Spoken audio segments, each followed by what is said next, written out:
IWC Threat Level Midnight has been an institution for the past several years, and several memorable moments went down on the 2022 installment.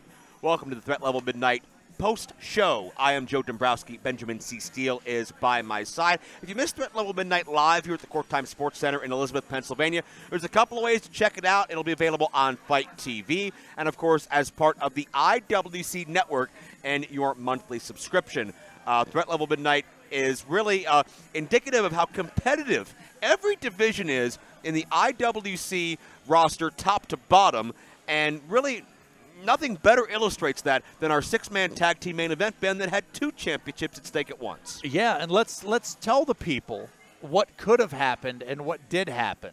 Why don't you tell the people who's your reigning, defending supreme? Well, first, what could have happened? We saw Anthony Young come a half a second away from becoming IWC champion, pinning new champion Elijah Dean. John McChesney had both the IWC champion and Super Ready champion pinned for nearly a count of 3. McChesney would have been a double champion, already arguably the greatest champion of all time in IWC history. But what did happen? Yeah, Man-Dime Elijah Dean not just got the victory, but left all 3 members of the opposing team laying, along with Zach Nystrom and Derek Dillinger. McChesney, Pollock, and A1 were down and prone, and Mandai made a very, very bold challenge at the end of that beatdown. Yeah, he wants War Games on August 13th, and he wants to rid himself, as he stated, of everyone that's in his way. And not just War Games, but the match that Jack Pollock has perfected in recent years, the type of match that put John McChesney on the map inside of a steel cage. It is the most violent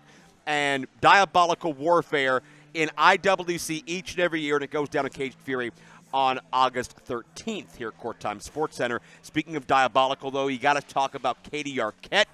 She was instrumental in Andrew Palace's night, again bringing in Rush Freeman, upstart from the NWA promotion. Palace fought tooth and nail to get another victory over a hand-selected opponent that Palace had little time and no history with to prepare for. And Katie Arquette made her presence known at the end of that matchup.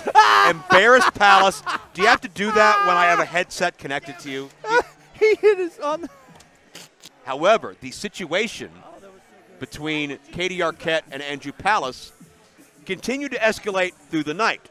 And the reason for that is that Andrew Palace made his presence known during Katie Arquette's match, challenging Ashley D'Amboise for the IWC Women's title. Katie tried to use a chair, and Palace made sure it was on the up and up and gave Katie a bit of a taste of her own medicine. And that glare, the eye contact when Katie and Palace met eye to eye, we've seen it many times in their private life and the locker room area, but the scorn and disdain between both of them was just palpable. Yeah, there's definitely a different Andrew Palace on the IWC landscape, and I don't know really where he goes from here. I can't imagine that he's going to just pick up and say, well, I've done what I'm meant to do. Well, one of the things we're wondering is, where do the IWC tag team titles go from here? The possessors of the title still in some controversy. No. It's in dispute. Lebanon Don and Tito Orich feel that they are the champions. Justin Plummer says that's not the case. Well, who is he to make decisions like He's that? the guy in charge, and he said that TME, as the prior champions, are entitled to get the titles back. But Duke Davis didn't want it that way. He wanted to earn it. It'll be a 4-way matchup at Superstar Showdown 3, the Ross River Ice Gardens in Belle Vernon historic wrestling venue, on Sunday, July 31st. TME, the first team entered. Maybe we'll see Lebanon Don and Tito Orich entered in that as well with their versions of the tag titles, which I've never seen before, by the way. So it's funny they bought them from Matt Hardy when it's not the belts Matt Hardy won. That's a whole other story, though. Big win over the Rad Boys as well, who I think are destined to be a top team in the years ahead. But, man, they're drawing some short straws facing the likes of Lebanon Don and Tito Orich. Jackson Argos is his own worst enemy, and he thought he came into the one-on-one matchup with DR Castro prepared. He was not. As the brotherly love win streak continues, Jackson Argos' losing streak continues, and we see DR Castro continue to climb the ladder. Someone who's got a long ladder to climb is big-time Bill Collier. Man-Dime Elijah Dean said, you have to start from the ground up to get another title opportunity.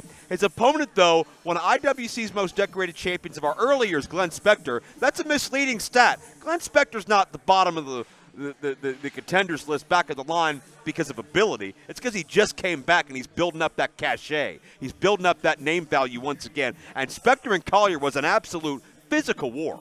Absolutely. You know, Bill Collier, though, didn't seem to miss a step, but there was a little bit of difference in that. You'd have to wonder if that 5-second title reign is playing with his mind a little bit. You know whose mind was not played with? What's that? The ultimate athlete, the ultimate male. If you created a pro wrestler, what you would get is Spencer Slade.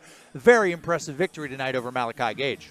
Spencer Slade picks up the victory without Justin LaBar in his presence. We'll follow that story in the coming weeks as well. And Jack Sampson was not medically cleared to compete in this particular event, so he found Jonathan Van Pelt, the most ne'er-do-well of the bunch in the IWC newest class of ICWA trainees. And Alexander Apollo continued his stretch of challenging his challengers using a stipulation that benefits them rather than himself, a first for the high-stakes championship. You know, this might have been the first matchup where I saw a hook attempted to be used. Not hook, but a hook attempt to be used.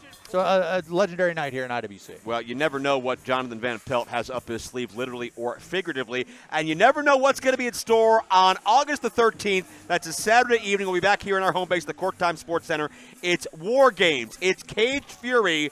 The Man Dime is bold. He's brazen. He's ballsy. He feels he can beat Pollock, A1, and McChesney in a matchup that is legendary in this company because of 2/3 of that team. Get your tickets and more information on IWCWrestling.com. Hope to see you here live. If you can't be here, it'll be on Fight TV and the IWC Network. And keep in mind, we're headed back to the Ross River Ice Gardens on Sunday, July 31st, a special matinee featuring the former John Morrison. Will be here. Penta El Cerro Miedo, Penta Oscuro, whatever you want to call him, and a man who spent some of his early years in IWC against a rookie Gambino brothers, talking about one time called the King of Diamonds, Eddie Kingston, returns to IWC after, God, what, 15, 16 years gone. Yep. Can't wait to see that homecoming. So much passion and love for this sport you see from Eddie Kingston each and every week on television. That's Benjamin C. Steele. I'm Joe Dombrowski. It's a busy IWC calendar coming up. We hope to see you a part of it as IWC's hot summer rolls on.